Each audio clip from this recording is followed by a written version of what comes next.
اعوذ باللہ من الشیطان الرجیم بسم اللہ الرحمن الرحیم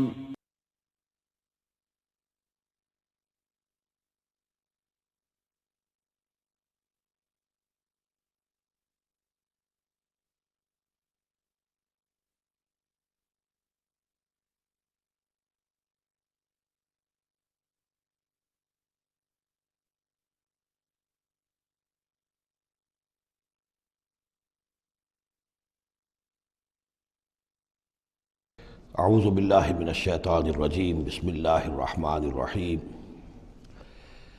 یا ایہا الذین آمنوا ان کثیرا من الاحبار والرہبان لیاکلون اموال الناس بالباطل ویصدون عن سبیل اللہ والذین یکنزون الذہب والفضة ولا ينفقونها فی سبیل اللہ فبشرہم بعذاب علیم۔ اس آیت مبارکہ کے بارے میں یہ نوٹ کر لیجئے کہ اس آیت کے حوالے سے حضرت ابوذر غفاری رضی اللہ تعالیٰ عنہ کی رائے قائم ہو گئی تھی کہ سونا اور چاندی اپنے پاس رکھنا مطلقاً حرام ہے۔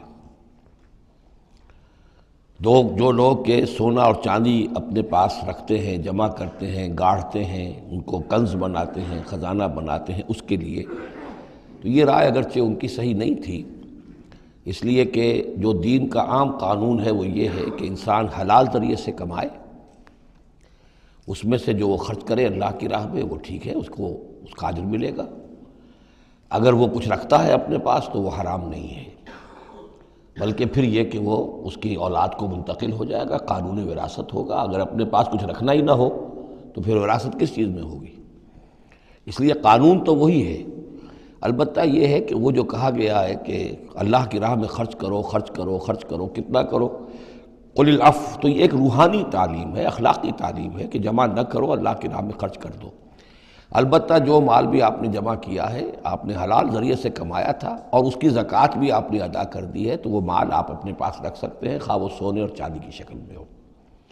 چنانچہ اسی پر پھر فیصلہ ہوا حضرت عثمان کے زمانے میں، اور چونکہ حضرت ابوذر غفاری اس پر اڑے ہوئے تھے اور اس سے ایک فتنہ پیدا ہو رہا تھا مسلمانوں کے اندر، ایک اختلاف، تو پھر حضرت ابوذر غفاری کو حضرت عثمان نے حکم دے دیا تھا کہ وہ مدینے سے باہر چلے جائیں۔ وہ پھر ایک صحرا میں کسی جگہ پر کٹیا ڈال کر رہتے تھے۔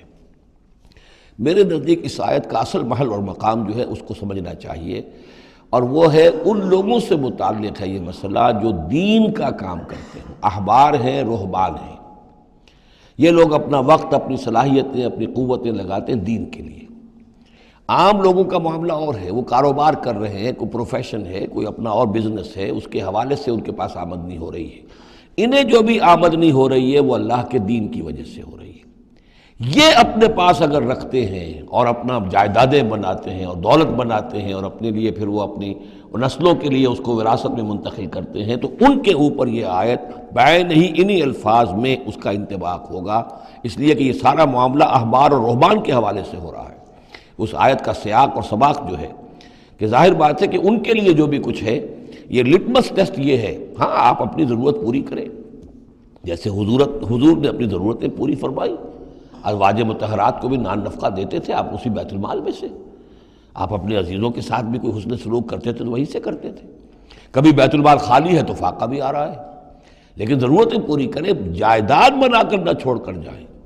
یہ جو معاملہ ہے کہ اس کو جمع کیا جائے اور پھر وہ جائیداد بنے، میرے نزدیک آج بھی اگر آپ جاننا چاہیں علماء حق کون ہیں اور علماء سو کون ہیں، تو لٹمس ٹیسٹ یہ ہے، جو شخص اپنے دینی کیریئر کے نتیجے میں پھر جائیداد بنا کر اور دولت چھوڑ کر مرا ہو، وہ علماء سو میں سے لا محالہ، اس میں کسی شک و شبے کی گنجائش نہیں۔ میں اسے لٹمس ٹیسٹ کے طریقے سے بیان کر رہا ہوں۔ یوم یحمى علیہا فی نار جہنم فتکوی بہا جباہہم وجنوبہم، جس دن کہ ان کو تپایا جائے گا اس سونے اور چاندی کو جہنم کی آگ میں، اور پھر داغے جائیں گے ان سے ان کے پیشانیاں بھی اور ان کی پسلیاں بھی اور ان کی پیٹھیں بھی۔ ھذا ما کنزتم لانفسکم، یہ ہے وہ جو تم نے اپنے لیے جمع کیا تھا، لانفسکم فذوقوا ما کنتم تکنزون، تو اب مزہ چکھو اپنے اس کنز کا۔ ان عدت الشہور عند اللہ 12 شہرا، اللہ کے ہاں مہینوں کی تعداد 12 ہے، فی کتاب اللہ، اللہ کی شریعت میں، اللہ کے قانون میں، تکوینی بھی اور تشریعی بھی۔ یوم خلق السماوات والارض، جس دن سے کہ اللہ تعالیٰ نے پیدا کیا آسمانوں اور زمین کو۔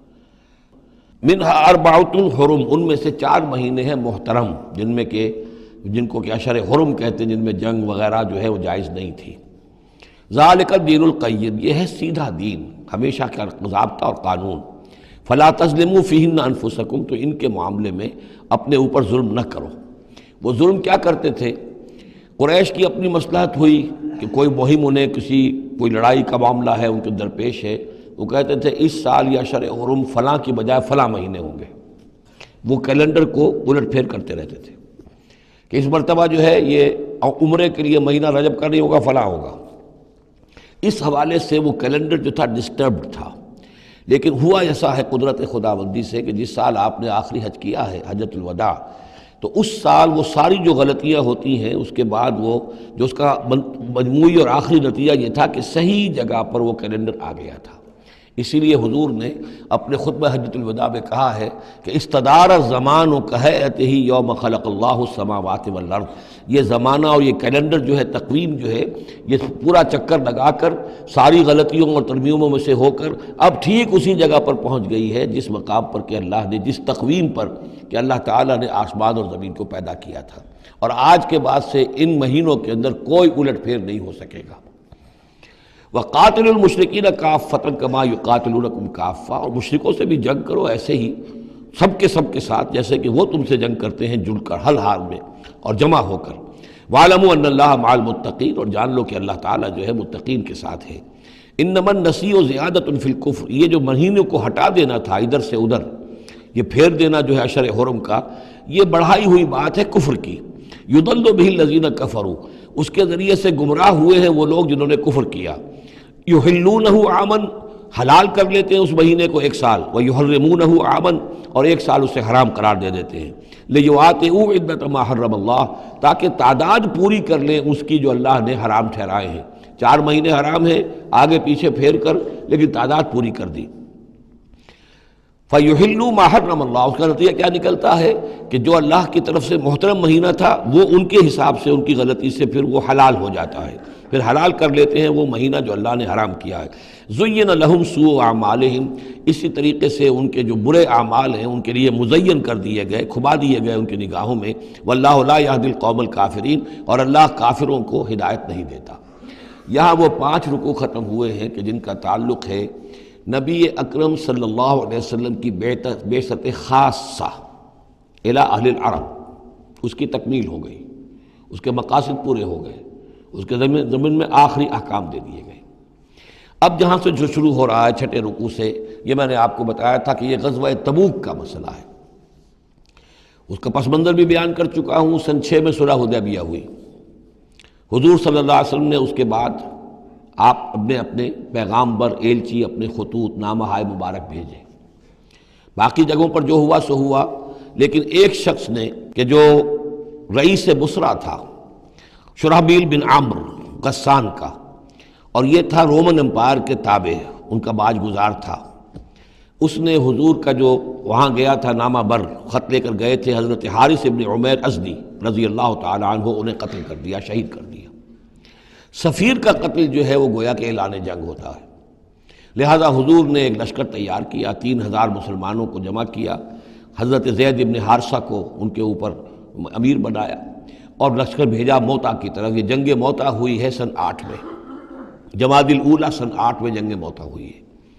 اس میں ہوا یہ کہ وہاں سے رومیوں کا لشکر آ گیا 1 لاکھ کا، اور مسئلہ یہ پیدا ہوا کہ اب ہمیں مقابلہ کرنا چاہیے یا نہیں، لیکن مسلمانوں نے کہا کہ ہم تو شہادت کے شائق ہیں، شہادت ہے مطلوب و مقصود مومن، نہ مال غنیمت نہ کشور کشائی۔ تو جنگ ہوئی، نتیجہ یہ ہوا کہ حضرت زید بن حارثہ بھی شہید ہوئے۔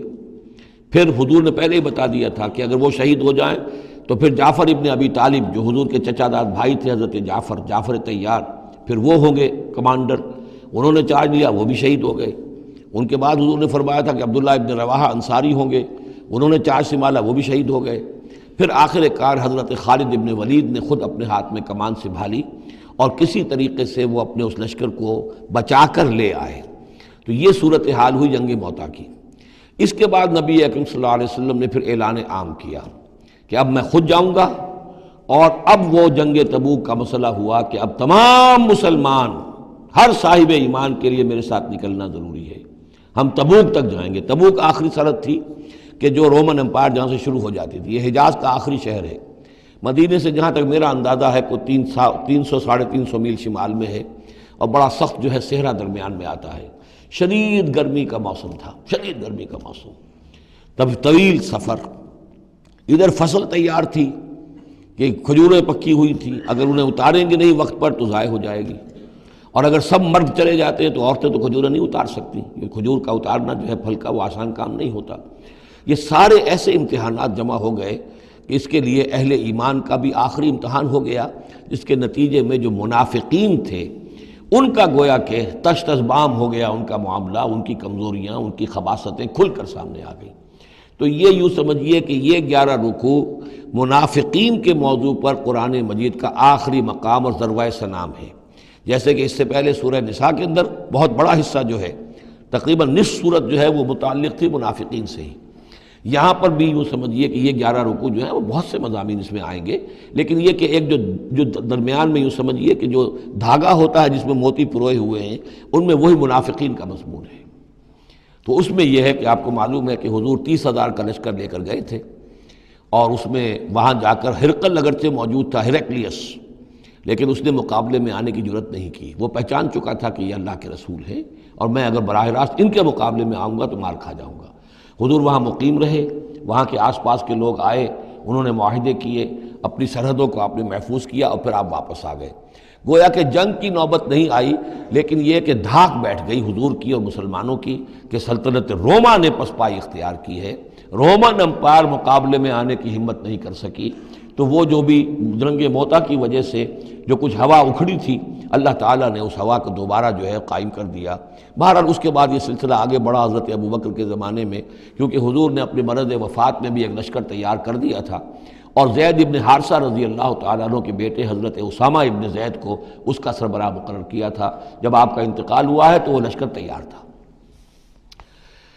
اب اس موقع پر جو منافقین کی جان پر بن گئی، تو خطاب تو شروع ہو رہا ہے یا ایھا الذین آمنوا سے، لیکن وہ بات ذہن میں رکھ لیجیے جو میں نے سورہ نساء میں آپ سے کہی تھی کہ منافقین سے بھی خطاب ہوتا ہے تو یا ایھا الذین آمنوا کے صیغے سے ہوتا ہے، اس لیے کہ وہ بھی مسلمان تھے، ایمان کا دعویٰ کرتے تھے۔ یا ایھا الذین آمنوا ما لکم اذا قیل لکم انفروا فی سبیل اللہ ثاقلتم الی الارض، اے ایمان کے دعوے دارو، تمہیں کیا ہو گیا ہے جب تم سے کہا جاتا ہے نکلو اللہ کی راہ میں تو تم گرے جاتے ہو، دھنسے جاتے ہو زمین کی طرف، یعنی کہ وہ پاؤں من کے بھر کے ہو گئے اور اٹھا نہیں جا رہا، حوصلہ جو ہے جواب دے گیا۔ ارضیتم بالحیات الدنیا من الآخرہ، اب یہ وہی سرچنگ کویسچن، ذرا سوچو، کیا تم نے آخرت کی بجائے دنیا کی زندگی کو قبول کر لیا ہے؟ دعوے دار تو ہو ایمان بالآخرت کے، لیکن اگر تم اللہ کی راہ میں جنگ کے لیے نکلنے کے لیے تیار نہیں ہو تو اس کا مطلب یہ کہ تم آخرت ہاتھ سے دے کر اور دنیا خرید رہے ہو۔ فما متاع الحیات الدنیا فی الآخرۃ الا قلیل، تو جان لو کہ دنیا کی پوری زندگی کا ساز و سامان آخرت کے مقابلے میں کچھ بھی نہیں ہے، نہ ہونے کے برابر ہے، بہت قلیل۔ الا تنفروا، اگر نہیں نکلو گے اللہ کی راہ میں، یعذبکم عذابا علیما، تمہیں عذاب دے گا، دردناک عذاب، ویستبدل قوما غیرکم، اور تمہیں ہٹا کر کسی اور قوم کو لے آئے گا۔ اس نے اپنے دین کا جھنڈا اٹھوانا ہے، تم نہیں اٹھاتے، تمہیں دفع کرے گا، ریجیکٹ کرے گا، مردود کر دے گا، اور کسی اور قوم کو لے آئے گا۔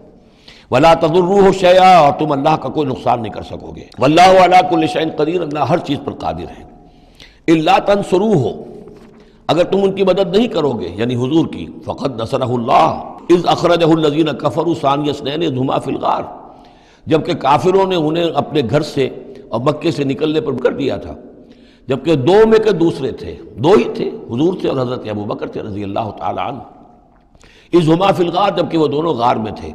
اذ یقول، یہ غار ثور کا واقعہ ہے۔ اذ یقول لصاحبہ لا تحزن، جب حضرت ابوبکر نے رضی اللہ تعالی عنہ یہ کہا کہ حضور یہ تو پہنچ گئے ہیں غار کے دہانے تک، اگر کسی نے ذرا بھی نیچے جھانک لیا تو ہم نظر آ جائیں گے، تو حضور نے فرمایا لا تحزن، فکر نہ کرو، ان اللہ معنا، اللہ ہمارے ساتھ ہے۔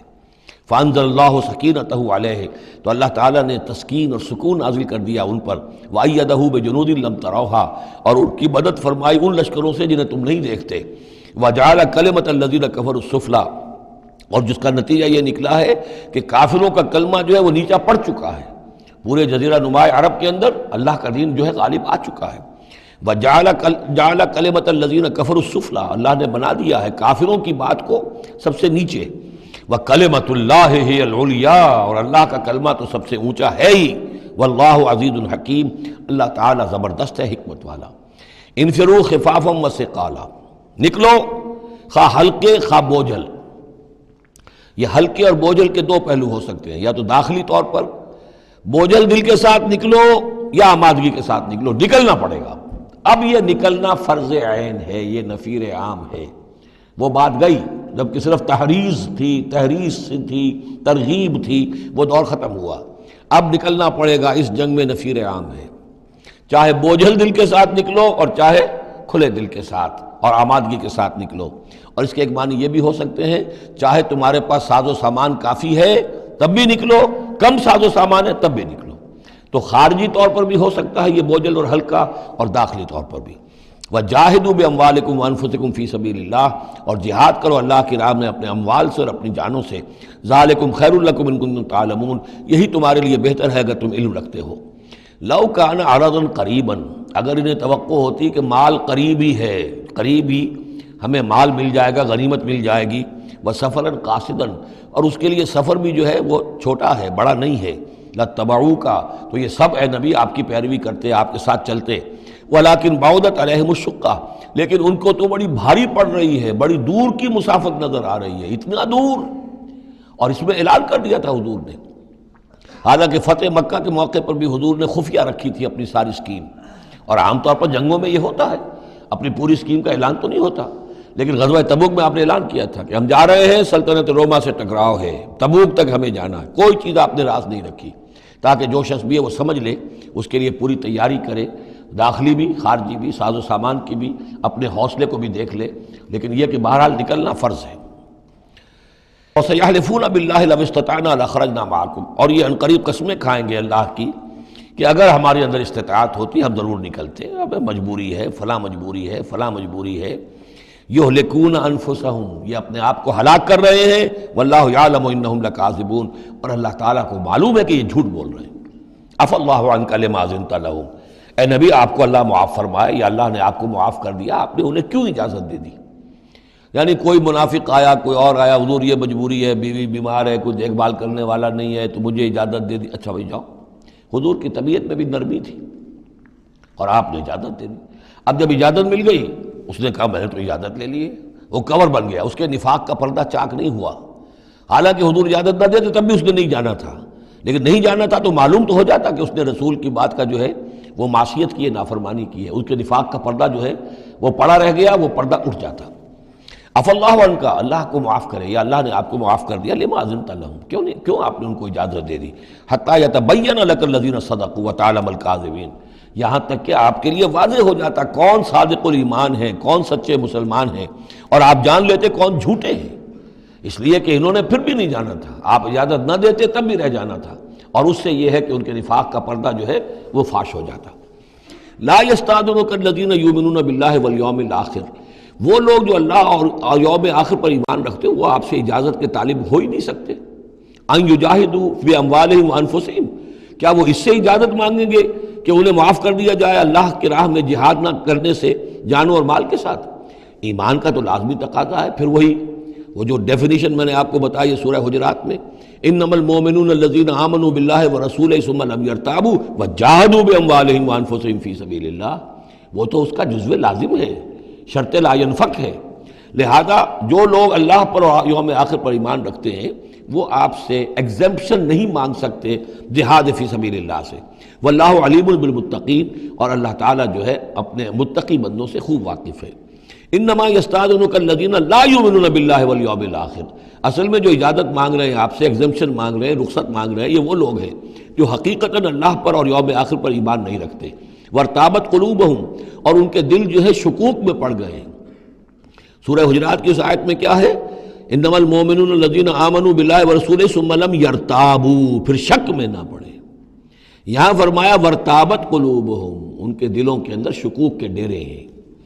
فہم فی ریبہم یترددون، اور وہ اپنے اسی شک و شبے کے اندر بھٹک رہے ہیں۔ تردد بھی یہی ہوتا ہے، تذبذب، تردد، چلوں نہ چلوں، یہ جو متردد ہو جاتا ہے آدمی، کبھی چاہتا ہے چلنا چاہیے بھائی، ورنہ تو یہ کہ اب وہ ہے بالکل پردہ فاش ہو جائے گا اور میں منافق قرار دے دیا جاؤں گا۔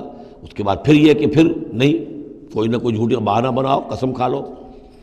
وَلَوْ أَرَادُوا الْخُرُوجَ لَأَعَدُّوا لَهُ عُدَّةً، اور اگر انہوں نے نکلنے کا ارادہ کیا ہوتا تو اس کے لیے ساز و سامان فراہم کرتے، جیسے کہ کیا جاتا ہے، آدمی سفر کے لیے تیاری کرتا ہے۔ انہوں نے تیاری نہیں کی۔ وَلَٰكِن كَرِهَ اللَّهُ انبَعَاثَهُمْ، تو اللہ تعالیٰ ہی نے ان کا نکلنا پسند نہیں فرمایا۔ فَثَبَّتَهُمْ، اور ان کو بوجھل کر دیا، ان کو روک دیا۔ وَقِيلَ اقْعُدُوا مَعَ الْقَاعِدِينَ، اور ان سے کہہ دیا گیا رہو، بیٹھ رہنے والوں کے ساتھ تم بھی بیٹھ رہو۔ اس کی حکمت آگے آئے گی۔ لو خرجوا فیکم، اگر یہ نکلتے آپ کے ساتھ، اے مسلمانوں تمہارے ساتھ، ما زادوکم الا خبالا، تو نہ اضافہ کرتے تمہارے لیے مگر خرابی کا۔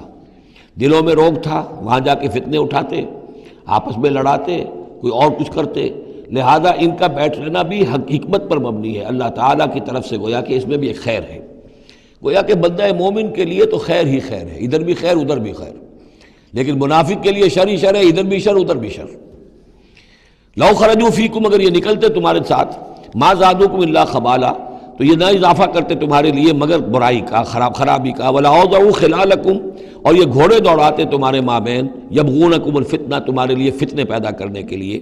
وفیکم سماعون لہم، اور تمہارے اندر ان کے بعض جاسوس بھی ہیں، یا تمہارے اندر بعض لوگ ہیں جو ان کی باتیں بڑی توجہ سے سنتے ہیں۔ یہ دونوں ترجمے ہوں گے۔ واللہ علیم بالظالمین، اور اللہ تعالیٰ ظالموں سے خوب واقف ہے۔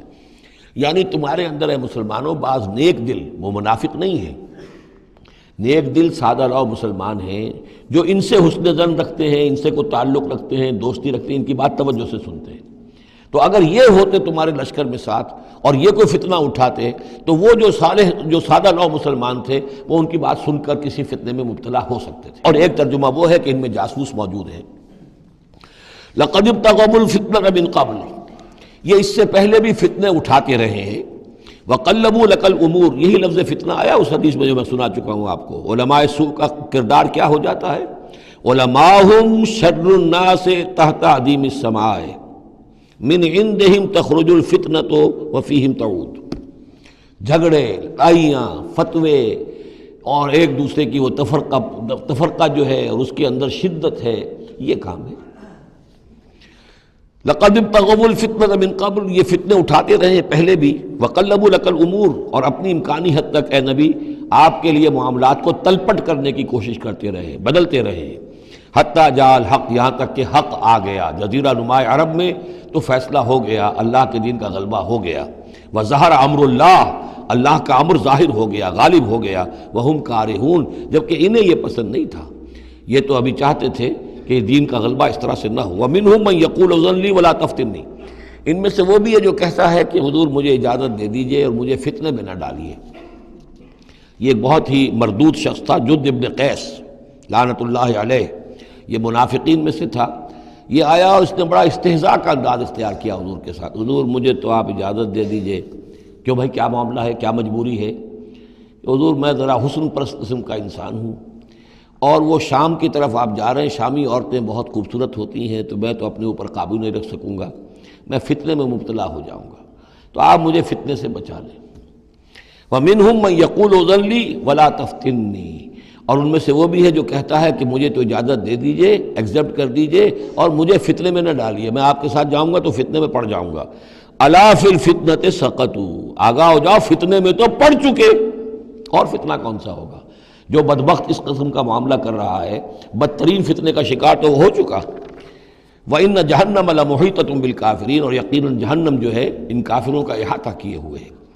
ان تصبک حسنۃ تسؤہم، اے نبی اگر آپ کو کوئی اچھی بات پہنچتی ہے، کوئی فتح ہوتی ہے، کوئی خیر آتا ہے، کوئی اچھی خبر آتی ہے، تسؤہم انہیں بری لگتی ہے۔ وَإِن تُصِبْكَ مُصِیبَةٌ، اگر کوئی تکلیف آ جاتی ہے، ناگوار پوزیشن، صورتحال، یقولوا قد اخذنا امرنا من قبل، تو کہتے ہیں جی ہم نے تو اپنا معاملہ پہلے ہی درست کر لیا تھا، ہم کوئی بے وقوف تھوڑا ہی ہے، ان لوگوں کی طریقے سے جو ہے اتنے جو ہے ہم رسک نہیں لیتے، ہم نے پہلے اس سے اپنی حفاظت کا بندوبست کر لیا تھا۔ یقولوا قد اخذنا امرنا من قبل ویتولوا وهم فرحون، اور وہ پیٹھ پھیرتے ہیں اور بڑے شاداں فرحاں ہوتے ہیں کہ مسلمانوں پر مصیبت آ گئی اور ہم بچ گئے۔ قل لن یصیبنا الا ما کتب اللہ لنا، یہ آیتیں تو ہر شخص کو یاد کر لینی چاہیے۔ یہ دو آیتیں بندہ مومن کے لیے بہت بڑا ہتھیار ہیں، بہت بڑا اسلحہ ہے۔ کہو لن یصیبنا الا ما کتب اللہ لنا، اے بدبختو ہم پر کوئی مصیبت نہیں آ سکتی سوائے اس کے جو اللہ نے ہمارے لیے لکھ دی ہو۔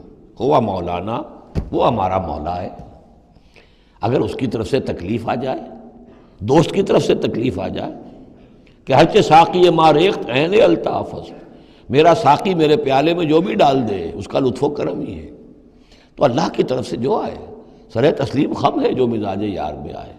نہ شود نصیب دشمن کے شود ہلاک تیغت، سر دوستاں سلامت کے تو خنجر آزمائی۔ اہل ایمان کا تو معاملہ یہ ہونا چاہیے، قل لن یصیبنا الا ما کتب اللہ لنا ہوا مولانا، وہ ہمارا مولا ہے، اس کے اذن کے بغیر پتہ تک نہیں ہل سکتا، تو ہمیں ڈر کس کا ہو؟ وعلی اللہ فلیتوکل المؤمنون، اور اللہ ہی پر توکل کرنا چاہیے اہل ایمان کو۔ قل هل تربصون بنا الا احدى الحسنیین، ان سے کہو ہمارے بارے میں تم کن چیزوں کا انتظار کر سکتے ہو سوائے دو نہایت عمدہ چیزوں کے۔ یہ حسنیین کیا ہے؟ احسن، احسن افعل تفضیل ہوا، اس سے مؤنث بنا حسنا، حسنا کا تثنیہ بنا تو حسنیین، دو نہایت احسن صورتوں کے سوا ہمارے لیے تیسری ہے ہی نہیں۔ کیا مطلب؟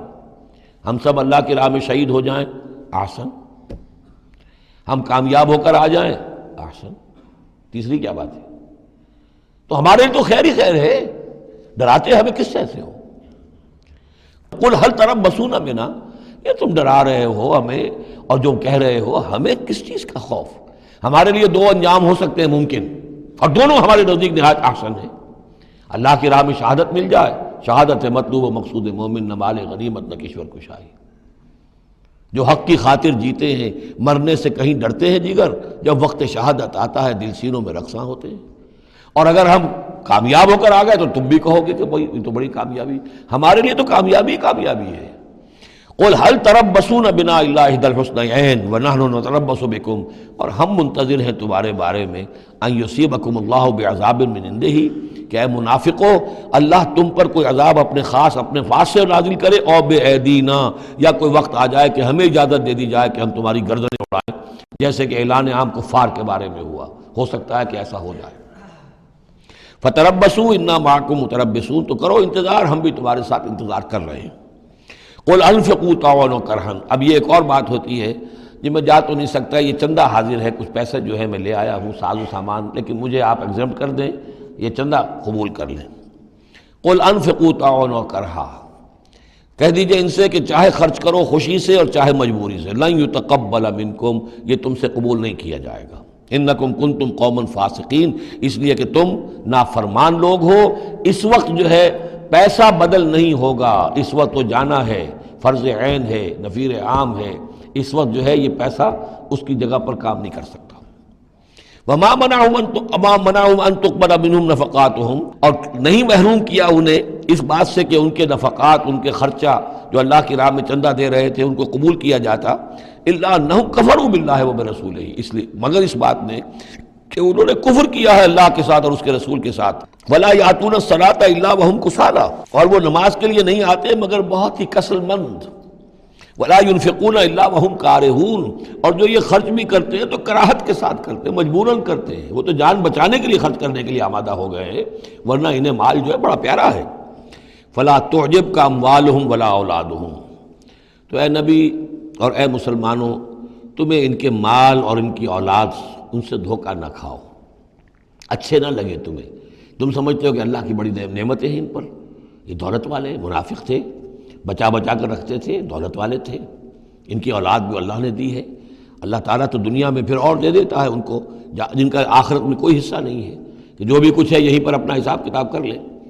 فلا تعجب کا، تو تعجب نہ کرو اس کے مال اور اولاد کے بارے میں، بہت سخت الفاظ آ رہے، انما یرید اللہ لیعذبہم بہا فی الحیات الدنیا، اللہ تعالیٰ چاہتا یہ ہے کہ انہی چیزوں کے ذریعے سے انہیں دنیا کی زندگی میں عذاب دے۔ یہی اولاد سوہان روح بھی بن جاتی ہے، یہی بڑا چہیتا لاڈلا بیٹا جس کے لیے کیا کچھ کیا ہے، اور ہو سکتا ہے کہ وہی جو ہے باپ کے لیے سوہان روح بن جائے۔ یہی مال و دولت جو ہے وَتَزْهَقَ أَنفُسُهُمْ وَهُمْ كَافِرُونَ، اور اللہ چاہتا ہے کہ ان کی جانیں نکلیں اسی کفر کی حالت میں۔ وہ لپٹے رہے اسی مال سے اور اپنی اولاد سے اور اپنی دولت سے اور جائیداد سے، اور ان کو آنکھ ان کی کھلنی نصیب نہ ہو، تاکہ اللہ تعالیٰ چاہتا ہے کہ آخری عذاب کے مستحق بن جائے۔ فلا تعجبک اموالهم ولا اولادهم انما يريد الله ليعذبهم بها في الحیاۃ الدنیا وتزهق انفسهم وهم کافرون ويحلفون بالله انهم منکم لمنکم، اور وہ قسمیں کھا کر کہتے ہیں ہم بھی آپ کے ساتھ ہیں، مسلمانوں میں سے ہی ہیں، ہماری بات کا اعتبار کیجئے۔ وما هم منکم، لیکن مسلمانوں یہ حقیقت میں تم میں سے نہیں ہے، ولکنہم قوم یفرقون، بلکہ اصل میں یہ ڈرے ہوئے خائف ہیں، خوف کی وجہ سے جب اسلام کا غلبہ ہو گیا ہے یہ اپنے آپ کو مسلمان ظاہر کر رہے ہیں۔ لو یجدون ملجا و مغارات و مدخلا، اگر یہ پالیں کہیں کوئی پناہ کی جگہ یا کوئی غار مغارات اور مدخلا جہاں سر گھسانے کی جگہ ہو، لولوا الیہ وہم یجمعون، تو یہ اسی کی طرف لوٹ جائیں گے اور اپنی رسیاں توڑا لیں گے، جیسے کوئی جانور رسی توڑا کے بھاگتا ہے۔ یہ تو خوف ہے ان کا کہ اب دین غالب آ گیا جزیرہ نما عرب میں، اب جائیں کہاں ہم؟ اگر کوئی جائے پناہ ہوتی ان منافقین کے لیے، کہیں سر گھسانے کی جگہ ہوتی، چھپانے کی جگہ ہوتی، تو یہ بھاگ گئے ہوتے۔ وَمِنْهُمْ مَنْ يَلْمِزُكَ فِي الصَّدَقَاتِ، اور اے نبی ان میں سے وہ بھی ہیں جو آپ پر الزام لگاتے ہیں، ملامت کرتے ہیں آپ کو صدقات کے بارے میں۔ حضور جب زکوٰۃ کا مال آتا تھا تو آپ تقسیم کرتے تھے، اب ظاہر بات ہے کہ لوگ ہیں کھڑے ہیں، کسی کو کچھ زیادہ ہو گیا کسی وقت، کسی کو آپ نے سمجھا کہ زیادہ مستحق زیادہ دے دیا، تو ایک منافق تھا اس نے حضور کو ٹوک دیا، اعدل یا محمد، اے محمد عدل کرو، یہ کیا کر رہے ہو، ناانصافی کر رہے ہیں۔ تو حضور کو غصہ آیا اس پر صلی اللہ علیہ وسلم، ان لم عادل فمن یعدل، اگر میں عدل نہیں کروں گا تو کون کرے گا؟ لیکن یہ کہ بہرحال اس کا بھی ذکر ہو رہا ہے، وَمِنْهُمْ مَنْ يَلْمِزُكَ فِي الصَّدَقَاتِ، ان میں سے وہ لوگ بھی ہیں جو آپ پر تان کرتے ہیں خیرات کے بانٹنے میں، صدقات اور زکوٰۃ کی تقسیم میں۔ فَإِنْ أُعْطُوا مِنْهَا رَضُوا، اگر انہیں کے کھتے بھر دیے جائیں، انہیں دیا جائے تو راضی ہیں۔ وَإِنْ لَمْ يُعْطَوْا مِنْهَا إِذَا هُمْ يَسْخَطُونَ، اور اگر انہیں نہ دیا جائے تو پھر وہ ناراض ہو جاتے ہیں، غصے ہوتے ہیں، لال پیلے ہوتے ہیں۔ وَلَوْ أَنَّهُمْ رَضُوا مَا آتَاهُمُ اللَّهُ وَرَسُولُهُ، اور اگر وہ راضی رہتے اس پر جو دیا انہیں اللہ نے اور اس کے رسول نے، وَقَالُوا حَسْبُنَا اللَّهُ، اور کہتے اللہ ہمارے لیے کافی ہے، سَيُؤْتِينَ اللَّهُ مِنْ فَضْلِهِ وَرَسُولُهُ، ان قریب پھر بھی بعد میں بھی اللہ تعالیٰ اور اس کے رسول ہمیں اپنے فضل سے نوازتے رہیں گے، اِنَّا إِلَى اللَّهِ رَاغِبُونَ، ہم اللہ کی طرف رغبت کرنے والے ہیں۔ اگر یہ کہتے، کاش کہتے تو کتنا اچھا ہوتا۔ اب یہاں ان صدقات کی مدیں بیان کر دی ہیں، جو زکوٰۃ کی یہی آیت ہے، مشہور آیت کہ صدقات جو زکوٰۃ کی جو مدیں ہیں وہ کون کون سی ہیں۔ انما الصدقات، زکوٰۃ جو ہے تو سب سے پہلے للفقراء، مفلسوں کے لیے، والمساکین، محتاجوں کے لیے، والعاملین علیہا، اور جو بھی زکوٰۃ کا بندوبست کریں گے، زکوٰۃ جمع کریں گے، تحصیلدار ہوں گے، زکوٰۃ کا حساب کتاب رکھیں گے، زکوٰۃ تقسیم کریں گے، وہ اس کے عاملین علیہا ہیں، ان کی تنخواہیں اس میں سے دی جائیں گی۔ والمؤلفۃ قلوبہم، اور تالیف قلب کے لیے، کچھ لوگ ہوتے تھے جب تک ایک تحریک اور دعوت چل رہی ہے، بعض لوگ ہوتے ہیں معاشرے کے اندر صاحب حیثیت ہوتے ہیں، انہیں کچھ دے دلا دیا جائے تو ان کی مخالفت کم ہو جاتی ہے، ساتھی نہ بنے، کم سے کم یہ کہ ان کا مخالفت کا زور شور جو ہے کم ہو جائے، تو یہ تالیف قلب کے لیے۔ یہ مد جب اسلام غالب ہو چکا تو اس کے بعد سے ختم ہو گئی۔ اس کے بارے میں فقہا کا کہنا یہ اس وقت تک تھا جب تک کہ ابھی وہ تحریک اور دعوت چل رہی تھی، لیکن ویسی ہی سچویشن پھر کبھی دوبارہ پیدا ہو سکتی ہے تو پھر یہ مد جو ہے اس کے اندر یہ شامل ہو جائے گی۔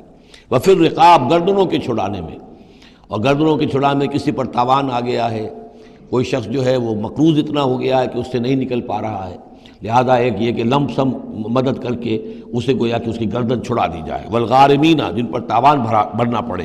وفی سبیل اللہ، اور ایک مد جو ہے فی سبیل اللہ بھی ہے، مطلب یہ ہے کہ اللہ کی راہ میں جہاد، دعوت اور اقامت دین کی جد و جہد میں بھی یہ رقم خرچ ہو سکتی ہے، لیکن اولین مستحق یہ ہے۔ انفاق فی سبیل اللہ خود اللہ کل کا کل دین کے لیے ہے، اللہ کے دین کے لیے، دعوت، تبلیغ اور جو بھی اقامت دین کی جد و جہد ہے اس کے لیے۔ لیکن یہ جو صدقات ہیں، اور زکوٰۃ بھی صدقات ہی میں شامل ہے، ان میں اولاً جو مستحق ہیں وہ ہیں غرباء اور یتیم اور مساکین اور بیوائیں، جو بھی ہیں محتاج ہیں، یہ ان کے زیادہ پہلے حقدار ہیں۔ البتہ یہ کہ اگر کسی شخص کے پاس اس طرح کی رقم بچ جائے کہ جو اس کے قریب میں جو بھی رشتہ دار ہیں، غرباء ہیں، یتامہ ہیں، مساکین ہیں، ان کو دے چکا ہے، اور وہ باقی وہ کسی دین کے کام میں دینا چاہے تو دے سکتا ہے۔ وفی سبیل اللہ وابن السبیل، اور مسافر کے لیے۔ فریضۃ من اللہ، یہ اللہ تعالیٰ کی طرف سے معین ہو گیا ہے۔ یہی لفظ آیا ہے بار بار سورہ نساء میں، جہاں کے جو احکام آئے تھے وراثت کے۔ واللہ علیم الحکیم، اور اللہ تعالیٰ سب کچھ جاننے والا ہے، کمال حکمت والا۔ ومنہم الذین یؤذون النبی، ان میں سے وہ لوگ بھی ہیں جو نبی کو ایذا پہنچاتے ہیں، وَيَقُولُونَ هُوَ أُذُنٌ، اور وہ کہتے ہیں یہ تو نرے کان ہی کان ہے۔ ایک تو محاورہ ہمارے یہاں کان کا کچا ہونا وہ اور معنی میں ہے، لیکن یہ کہتے تھے کہ ہم نے جا کر جھوٹ بولا، حضور میری بیوی بیمار ہے، اور انہوں نے مان لیا کہ یہ کان ہی کان ہے۔ یہ صرف جو کچھ کہہ دیتے ہیں مان لیتے ہیں، سن لیتے ہیں، ہوا اذن، یہ تو نرے کان ہے بس۔ یہ بھی حضور کی توہین۔ وَمِنْهُمُ الَّذِينَ يُؤْذُونَ النَّبِيَّ وَيَقُولُونَ هُوَ أُذُنٌ قُلْ أُذُنُ خَيْرٌ لَكُمْ، کہہ دیجئے یہ کان تمہارے لیے بہتر ہیں، بہتری کے لیے ہیں، تمہاری خیریت اسی میں ہے۔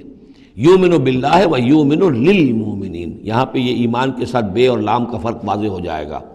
وہ یقین رکھتے ہیں اللہ پر اور بات مان لیتے ہیں مومنوں کی، یہ ان کی شرافت ہے، یہ ان کی نجابت ہے، یہ ان کی مروت ہے۔ وہ جانتے ہیں تم جھوٹ بول رہے ہو لیکن نہیں کہتے کہ تم جھوٹ بول رہے ہو۔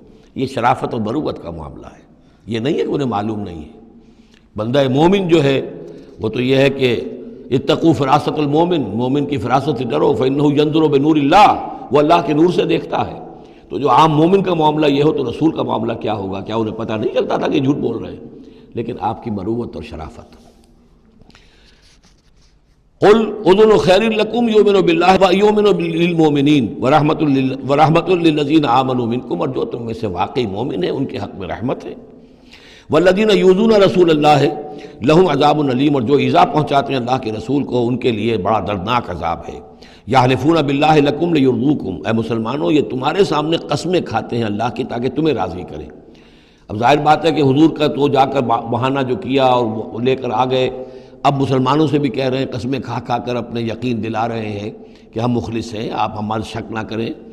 یحلفون باللہ لکم لیرضوکم، تاکہ تمہیں راضی کر لیں۔ واللہ ورسولہ احق ان یرضوہ، اللہ اور اس کا رسول زیادہ حقدار ہیں کہ وہ انہیں راضی کریں، ان کانوا مومنین، اگر وہ واقعتاً مومن ہیں۔ الم یعلموا انہ من یحادد اللہ ورسولہ، کیا وہ جانتے نہیں ہیں کہ جو کوئی بھی مقابلہ کرے گا اور سرکشی کرے گا اللہ اور اس کے رسول کے مقابلے میں آ جائے گا، فَأَنَّ لَهُ نَارَ جَهَنَّمَ خَالِدًا فِيهَا، تو اس کے لیے تو جہنم کی آگ ہے جس میں وہ ہمیشہ ہمیش رہے گا۔ ذَلِكَ الْخِزْيُ الْعَظِيمُ، اور یہ بہت بڑی رسوائی ہے۔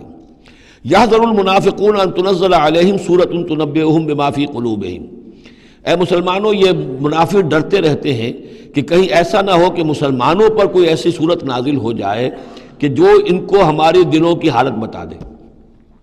اللہ کی طرف سے وحی آ سکتی ہے، ہم جو کہ جھوٹ بول رہے ہیں ہمارا پردہ چاک کر دیا جائے اور ہمارا جو ہے وہ ہمارے لیے شامت آ جائے۔ قل استہزئوا، کہیے کہ نہیں ڈرتے، ابھی تم استہزاء کرتے رہو، ان اللہ مخرج ما تحذرون، لیکن بہرحال ایک وقت آئے گا جس چیز سے تم ڈر رہے ہو اللہ اسے ظاہر کر دے گا، عیاں کر دے گا۔ وَلَئِن سَأَلْتَهُمْ لَيَقُولُنَّ، اور اگر آپ ان سے پوچھیں گے تو کہیں گے اِنَّا كُنَّا نَخُوضُ وَنَلْعَبُ، وہ جب بکواس کرتے تھے آپس میں، حضور کے خلاف بات کر رہے ہیں، کسی مومن صادق کے اوپر کوئی تہمت لگا رہے ہیں۔ اب اگر کسی نے جا کر کوئی بات بتا دی حضور کو کہ فلاں شخص تو یہ کہہ رہا تھا، عبداللہ ابن ابی یہ کہہ رہا تھا، فلاں نے یہ کہا ہے، حضور نے بلایا، طلب کیا، پوچھا، تو اب وہاں پر آئیں گے وَلَئِن سَأَلْتَهُمْ، اگر پوچھیں گے، باز پرس کریں گے آپ ان سے، لَيَقُولُنَّ، وہ لازماً کہیں گے اِنَّمَا كُنَّا نَخُوضُ وَنَلْعَبُ، یہ تو ویسے ہی ذرا گپ بازی میں لگے ہوئے تھے، یہ تو تھوڑی سی جو تھی ہماری گفتگو جو ہو رہی تھی وہ لائٹ وین میں گفتگو ہو رہی تھی، اس کو خامخواہ اس شخص نے جو ہے وہ سنجیدگی سے لے لیا، ہم کھیل رہے تھے دل لگی میں، یہ بات ہم نے کہہ دی تھی۔ قُلْ أَبِاللَّهِ وَآيَاتِهِ وَرَسُولِهِ كُنتُمْ تَسْتَهْزِئُونَ، کہیے تو کیا تم اللہ کے ساتھ اور اس کی آیات کے ساتھ اور اس کے رسول کے ساتھ استہزاء کر رہے تھے؟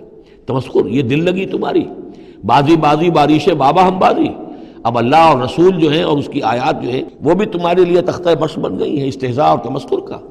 لا تعتذروا، اب بہانے مت بناؤ، قد کفرتم بعد ایمانکم، تم کفر کر چکے ہو اپنے ایمان کے بعد۔ ان نعفو عن طائفۃ منکم، اگر ہم تمہاری ایک جماعت کی طرف سے درگزر کریں گے، نعذب طائفۃ، تو کسی دوسری جماعت کو ہم عذاب بھی اب دیں گے۔ اب وہ وقت آ رہا ہے کہ تمہیں سزائیں بھی ملیں گی بانہم کانوا مجرمین، اس لیے کہ وہ مجرم تھے۔ المنافقون والمنافقات بعضهم من بعض، یہ منافق مرد اور منافق عورتیں سب ایک دوسرے میں ہی سے ہیں، یعنی ان کی کا گٹھ جوڑ ہے۔ یامرون بالمنکر، یہ بدی کا حکم دیتے ہیں، بجائے اس کے کہ امر بالمعروف کرتے یہ برائی کا حکم دیتے ہیں۔ وینہون عن المعروف، اور نیکی سے روکتے ہیں، مت خرچ کرو، سنبھال کے رکھو، پاگل ہو گئے ہو، آخر مستقبل کی فکر کرنی چاہیے، لہذا وہ نہی عن المعروف اور امر بالمنکر، یامرون بالمنکر وینہون عن المعروف ویقبضون ایدیہم، اپنے ہاتھوں کو مٹھیوں کو بند رکھتے ہیں، خرچ نہیں کرتے۔ نسوا اللہ فنسیہم، انہوں نے اللہ کو بھلا دیا تو اللہ نے انہیں بھلا دیا، نظر انداز کر دیا۔ ان المنافقین هم الفاسقون، یقیناً یہی منافق ہیں کہ جو سرکش ہیں، نافرمان ہیں۔ وعد اللہ المنافقین والمنافقات والکفار نار جہنم خالدین فیہا، اللہ نے وعدہ کیا ہے ان منافق مردوں اور منافق عورتوں سے اور تمام کفار سے آگ کا، جہنم کے آگ کا، خالدین فیہا، جس میں وہ ہمیشہ ہمیشہ رہیں گے، ہی حسبہم، بس وہی ان کے لیے کفایت کرے گی، ولعنہم اللہ، اور اللہ تعالیٰ نے ان پر لعنت فرما دی ہے، ولہم عذاب مقیم، اور ان کے لیے عذاب ہے قائم رہنے والا، مسلسل دائم اور قائم عذاب۔ کالذین من قبلہم، اسی طرح کے وہ لوگ، یہ بھی ان لوگوں کے مانند ہے کہ جو ان سے پہلے تھے، کانوا اشد منکم قوۃ، وہ تم سے کہیں بڑھ کر تھے طاقت میں، واکثر اموالا، اور بہت زیادہ تھے مال میں، واولادن، اور اولاد میں، یعنی یہ قومیں جو گزری ہیں کافروں کی، قوم سمود اور قوم عاد، وہ تم سے کہیں بڑھ کر تھی، قوت میں بھی اور اپنی تعداد میں بھی، مال میں، اولاد میں۔ فاستمتعوا بخلاقہم، انہوں نے بھی اپنے اپنے وقت میں اپنے نصیب کا فائدہ اٹھا لیا، اپنا حصہ وصول کر لیا۔ فاستمتعتم بخلاقکم، اب تم بھی اپنا حصہ مکمل کر چکے ہو، اب تمہارا انجام بہت قریب آ چکا ہے۔ کما استمتع الذین من قبلکم بخلاقہم، جیسے کہ ان لوگوں نے اپنا حصہ وصول کر لیا تھا اور اس سے فائدہ اٹھا لیا تھا جو تم سے پہلے تھے۔ وخذتم کالذی خاضوا، اور تم نے بھی اسی طرح کی روش اختیار کی جو انہوں نے اختیار کی تھی۔ اولئک حبطت اعمالہم فی الدنیا والآخرہ، یہ وہ لوگ ہیں کہ جن کے تمام اعمال دنیا اور آخرت سب میں حبط ہو گئے۔ واولئک هم الخاسرون، اور یقیناً یہی ہے خسارے میں رہنے والے۔ الم یاتہم نبأ الذین من قبلہم، کیا ان کے پاس خبریں آ نہیں چکی ہیں ان کی جو ان سے پہلے تھے؟ قوم نوح وعاد وثمود وقوم ابراہیم واصحاب مدین والمؤتفکات، نوح کی قوم اور عاد اور سمود اور قوم ابراہیم، یہ واحد مقام ہے قرآن مجید میں جس میں قوم ابراہیم کا بھی تذکرہ اس انداز میں ہے کہ شاید ان پر بھی عذاب آیا ہو، لیکن صراحتاً اس کا ذکر پورے قرآن میں کہیں نہیں۔ وہ اصحاب مدین، اور مدین کے لوگ، والمؤتفکات، اور ان بستیوں کی جو الٹ دی گئی تھی، سدوم اور عمورہ، اتتہم رسلہم بالبینات، آئے ان کے پاس ان کے رسول واضح احکام لے کر، واضح نشانیاں لے کر۔ فما کان اللہ لیظلمہم، تو اللہ تعالیٰ ان پر ظلم کرنے والا نہیں تھا، لیکن کانوا انفسہم یظلمون، بلکہ وہ اپنے اوپر خود ہی ظلم ڈھاتے رہے۔ والمؤمنون والمؤمنات بعضهم اولیاء بعض، وہ منافق مرد اور منافق عورتوں کی بات تھی۔ اب فرمایا اور ایمان والے مرد اور ایمان والی عورتیں، بعضهم اولیاء بعض، وہ ایک دوسرے کے ساتھی ہیں، ایک دوسرے کے پشت بنا ہے، مددگار ہیں۔ یامرون بالمعروف، ان کا طرز عمل یہ ہے کہ نیکی کا حکم دیتے ہیں، مشورہ دیتے ہیں، وینہون عن المنکر، بدی سے روکتے ہیں، ویقیمون الصلاۃ، نماز قائم کرتے ہیں، ویؤتون الزکوٰۃ، اور زکوٰۃ ادا کرتے ہیں، ویطیعون اللہ ورسولہ، اور اللہ اور اس کے رسول کی اطاعت کرتے ہیں۔ اولئک سیرحمہم اللہ، یہی ہیں وہ لوگ کہ جن پر اللہ تعالیٰ رحمت فرمائے گا۔ ان اللہ عزیز حکیم، یقیناً اللہ زبردست ہے، حکمت والا۔ اللہم ربنا اجعلنا منہم۔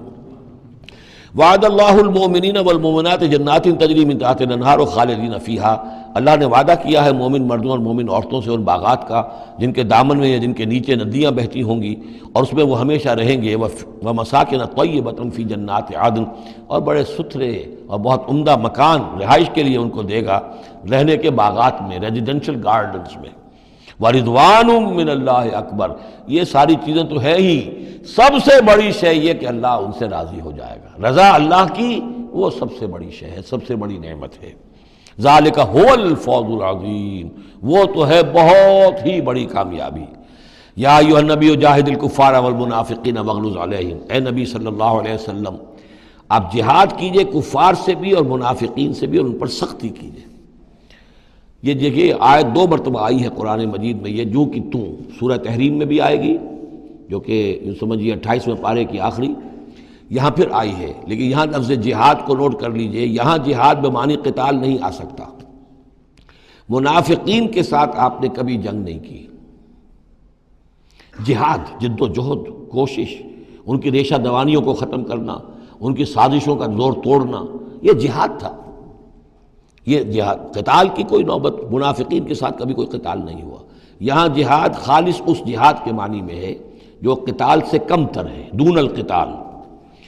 یا ایھا النبی جاہد الکفار والمنافقین، اے نبی آپ مجاہدہ کیجئے، جد و جہد کیجئے اسی لیے جب غزوہ تبوک سے آپ واپس آ رہے تھے تو ایک حدیث ہے کہ آپ نے فرمایا رجعنا من الجہاد الاصغر الى الجہاد الاکبر، ہم چھوٹے جہاد سے بڑے جہاد کی طرف لوٹ آئے ہیں۔ اب اس کی تعبیریں مختلف کی گئی ہیں کہ اتنا بڑا جہاد سلطنت روما کے خلاف گئے تھے، اسے آپ جہاد اصغر کہہ رہے ہیں، وہاں سے لوٹ کر ہم آ گئے ہیں، اب جہاد اکبر سامنے ہے۔ تو اس کی عام طور پر جو توجیہ لوگوں نے کی ہے وہ تو یہ ہے کہ یہ جہاد جو نفس کے خلاف ہے وہ سب سے اکبر ہے، سب سے بڑا ہے، اور یہ بات صحیح ہے۔ آپ سے پوچھا گیا ای الجہاد افضل یا رسول اللہ، آپ نے فرمایا ان تجاہد نفسک فی طاعت اللہ، کہ اللہ کے رسول یہ بتائیے کہ سب سے افضل جہاد کس کا ہے؟ آپ نے فرمایا کہ تم جہاد کرو اپنے نفس کے خلاف اور اسے اللہ کا مطیع بناؤ۔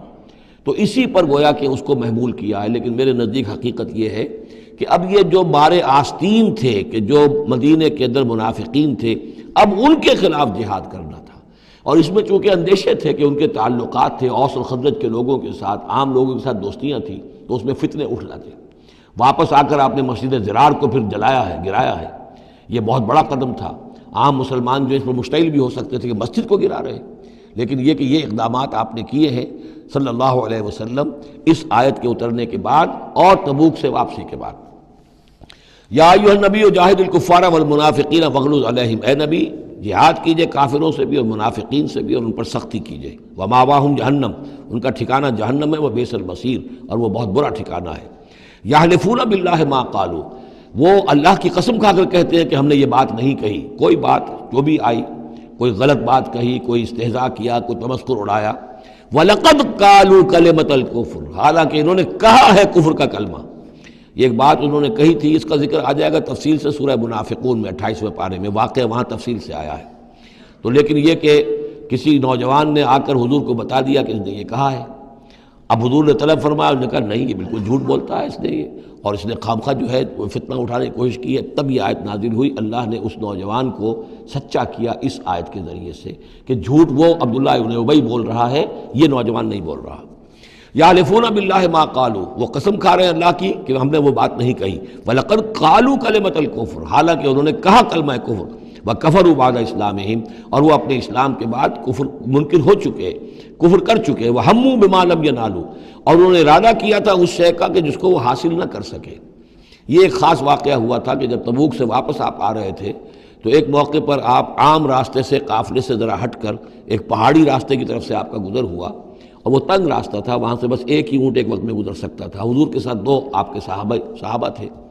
وہاں ان لوگوں نے کوشش کی، منافقین نے، کچھ لوگ تھے کہ جنہوں نے اپنے ڈھاٹے باندھ لیے کہ پہچان میں نہ آئے، اور رات کی تاریکی میں انہوں نے ہاتھ چلایا، چاہتے تھے کہ حضور کو شہید کر دیں۔ بہرحال وہاں پر جو ہے کسی طریقے سے جو 2 آپ کے جانثار ساتھی تھے انہوں نے انہیں کھدیڑا، مار کر بھگایا۔ پھر حضور نے ان کو بتا بھی دیا تھا، جن میں حضرت حذیفہ ابن یمان بھی تھے رضی اللہ تعالی عنہ، اور حضرت عمار تھے، عمار ابن یاسر۔ ان دونوں کو بتا دیا تھا کہ فلاں فلاں نام ہے، یہ فلاں فلاں منافق ہے، لیکن یہ میرا راز رہے گا تمہارے پاس، تم نے یہ نام کسی کو بتانے نہیں ہے۔ یہ اسی لیے حضرت حذیفہ کا نام پڑ گیا تھا صاحب سر النبی، نبی کا ایک راز ہے ان کے پاس، نبی کے ایک رازدان، وہ حضرت حذیفہ ابن یمان۔ وَهَمُّوا بِمَا لَمْ يَنَالُوا، انہوں نے تو ارادہ کیا تھا وہ چیز جو وہ حاصل نہ کر سکے۔ وَمَا نَقَمُوا إِلَّا أَنْ أَغْنَاهُمُ اللَّهُ وَرَسُولُهُ، اور یہ نہیں انتقام لے رہے مگر اس شے کا کہ اللہ نے اور اس کے رسول نے انہیں غنی کر دیا ہے۔ اللہ اور ان کا رسول ان کی طلب مال کو دیکھ کر انہیں صدقات میں سے، مال غنیمت میں سے بفراغت دیتا رہا، من فضلہ ہی، اپنے فضل سے۔ وَإِن يَتُوبُوا يَكُ خَيْرًا لَّهُمْ، اب بھی اگر توبہ کر لیں تو یہ ان کے لیے بہتر ہوگا۔ وَإِن يَتَوَلَّوْا، اور اگر وہ پیٹ موڑیں گے، يُعَذِّبُهُمُ اللَّهُ عَذَابًا أَلِيمًا، اللہ انہیں عذاب دے گا بہت دردناک عذاب، فی الدنیا والآخرہ، دنیا میں بھی اور آخرت میں بھی۔ وَمَا لَهُمْ فِي الْأَرْضِ مِنْ وَلِيٍّ وَلَا نَصِيرٍ، اور پوری زمین میں ان کے لیے نہ کوئی ولی ہوگا، پشت پناہ ہوگا، مددگار ہوگا، اور نہ ہی کوئی حامی ہوگا۔ وَمِنْهُمْ مَنْ عَاهَدَ اللَّهُ، اب یہ وہ 3 آیتیں آ گئی ہیں جو میری تقریروں میں بہت مرتبہ آئی ہیں، ہم مسلمانان پاکستان کے لیے خاص لمحہ فکریہ ہیں۔ مدینہ کے منافقین کی ایک خاص قسم کا تذکرہ ہو رہا ہے۔ وَمِنْهُمْ مَنْ عَاهَدَ اللَّهُ، ان میں سے وہ لوگ بھی ہیں جنہوں نے اللہ سے عہد کیا تھا، لَئِنْ آتَانَا مِنْ فَضْلِهِ، اگر اللہ ہمیں اپنے فضل سے نواز دے گا، غنی کر دے گا، دولت دے دے گا، دولت مند کر دے گا، لَنَصَّدَّقَنَّ وَلَنَكُونَنَّ مِنَ الصَّالِحِينَ، ہم خوب صدقہ خیرات کریں گے اور نیک بن جائیں گے۔ فَلَمَّا آتَاهُم مِّن فَضْلِهِ، جب اللہ نے انہیں نواز دیا اپنے فضل سے، غنی کر دیا، بخلوا بہ، اب اس دولت کے ساتھ بخل کیا، وتولوا وہم موردون، اور پیٹھ موڑ لی اور اعراض کیا، فعاقبہم نفاقا فی قلوبہم، تو اللہ نے سزا کے طور پر ڈال دیا ان کے دلوں میں نفاق۔ عاقبہم، عقوبت، سزا۔ دنیا میں نقد سزا یہ ملتی ہے اللہ سے کوئی وعدہ کر کے پھر جانے کی کہ نفاق جو ہے وہ دل میں پیدا ہو جاتا۔ یہ نفاق ہے پاکستان کے مسلمانوں کا روگ۔ پاکستان بنایا تھا، پاکستان کا مطلب کیا؟ لا الہ الا اللہ۔ ہندوستان کے مسلمان نے ووٹ دے کر اپنا فرض کفایہ ادا کر دیا کہ جاؤ بھائی، تم جو ہم پہ گزرے گی سو گزرے گی، تم جاؤ اور اسلام قائم کرو۔ ہم نے کیا کیا ہے؟ 50 برس سے زائد ہو گئے، کیا کیا ہے؟ اسلام کہاں ہے؟ یہ بے وفائی، یہ بد عہدی، اس کا نتیجہ کیا ہے؟ 3 نفاق ہیں جو اس قوم کے اوپر مسلط ہو گئے۔ نفاق باہمی، اب وہ قوم نہیں رہی، قومیتوں میں تحلیل ہو چکی ہے، اب عصبیتیں ہیں، صوبائیت ہے، لسانیت ہے، اور نہ معلوم کیا کچھ ہے، فرقہ واریت ہے۔ دوسرے، کردار کا بیڑا غرق ہو گیا۔ آیت المنافق ثلاث، حضور نے فرمایا منافق کی 3 نشانیاں ہیں، جس میں یہ تینوں چیزیں ہیں، خواہ وہ انسامہ وصلہ، چاہے روزہ رکھتا ہو، نماز پڑھتا ہو، اپنے آپ کو مسلمان سمجھتا ہو، وہ منافق ہے۔ جب بولے جھوٹ بولے، جب وعدہ کرے خلاف ورزی کرے، اور جب کہیں امین بنا دیا جائے خیانت کرے۔ وہ دیکھ لیجئے اپنی قوم کو، جو جتنا بڑا ہے الا ماشاء اللہ، ایکسیپشنز پروو دی رول، قانون یہی ہے، جو جتنا بڑا اتنا ہی جھوٹا، اتنا ہی خائن، اور اتنا ہی وعدہ خلاف۔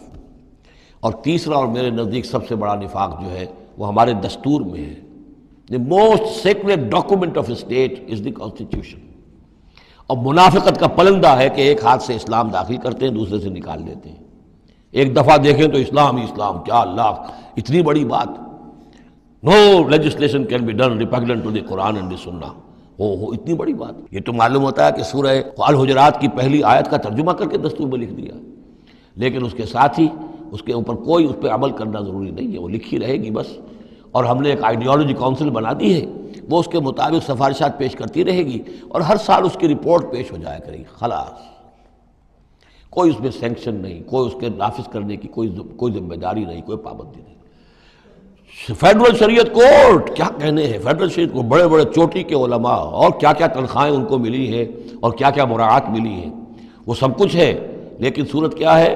دستور پاکستان بھی تمہارے دائرے سے خارج، عدالتی قوانین بھی تمہارے دائرے سے خارج، یہاں تک کہ آئلی قوانین بھی تمہارے دائرے سے خارج، مالی قوانین بھی 10 سال کے لیے خارج۔ تو کیا کرو گے بیٹھ کے؟ تنخواہیں لو اور ایکسرسائز ان فیوٹیلیٹی، وقت گزارو، اللہ اللہ خیر صلی اللہ۔ منافقت میرے نزدیک اس پوری دنیا کے اندر شاید دستور کی سطح پر ایسی منافقت کہیں اور موجود نہ ہو۔ یہ ہے ہمارا روگ اصل۔ فعاقبہم نفاقا فی قلوبہم، تو اللہ نے عقوبت کے طور پر، سزا کے طور پر ان کے دلوں میں نفاق پیدا کر دیا، الی یوم یلقونہ، اور یہ نفاق اب رہے گا اس دن تک جس دن کے یہ ملاقات کریں گے اللہ سے۔ یہ کانٹا ان کے دلوں سے نکلے گا نہیں۔ بما اخلف اللہ ما وعدوہ، بسبب اس وعدہ خلافی کے جو انہوں نے اللہ سے کیا، وبما کانوا یکذبون، اور بسبب اس جھوٹ کے جو انہوں نے بولا۔ الم یعلموا ان اللہ یعلم سرهم ونجواهم، کیا انہیں یہ معلوم نہیں ہے کہ اللہ تعالیٰ ان کی چھپی اور کھلی چیزوں کو، چھپی چیزیں اور جو نجوا کرتے ہیں، یہ لوگ بیٹھ کر آپس میں سازشیں کرتے ہیں، اللہ ان سے واقف ہے۔ وَأَنَّ اللَّهَ عَلَّامُ الْغُیُوبِ، اللہ تعالیٰ تو تمام غیب کا جاننے والا ہے۔ الَّذِينَ يَلْمِزُونَ الْمُطَوِّعِينَ مِنَ الْمُؤْمِنِينَ، یہ لوگ کہ جو اہل ایمان میں سے جو بھی نیکی کی کوشش کرتے ہیں اپنی طرح دل سے، اپنی امکانی حد تک ان کے اوپر طعن کرتے ہیں، استہزاء کرتے ہیں۔ جب حضور نے فرمایا تھا کہ اب یہ بڑی مہم ہے، اب جو بھی کچھ لا سکتے ہو پیش کرو، گویا کہ جدید اسلام میں ہم کہیں گے چندے کی اپیل کی، ڈونیشنز چاہیے، تو ایک ابو عقیل انصاری تھے، انہوں نے یہ کیا کہ کچھ نہیں تھا ان کے پاس، ساری رات مزدوری کی ایک باغ میں جا کر، اور وہ کھینچ کر کنویں سے پانی باغ کو سیراب کیا۔ صبح کو انہیں کچھ کھجوریں ملی، رات بھر کی مزدوری، آدھی لے جا کر اپنے گھر میں دے دی اپنے بیوی بچوں کو، اور آدھی لا کر حضور کی خدمت میں پیش کر دی۔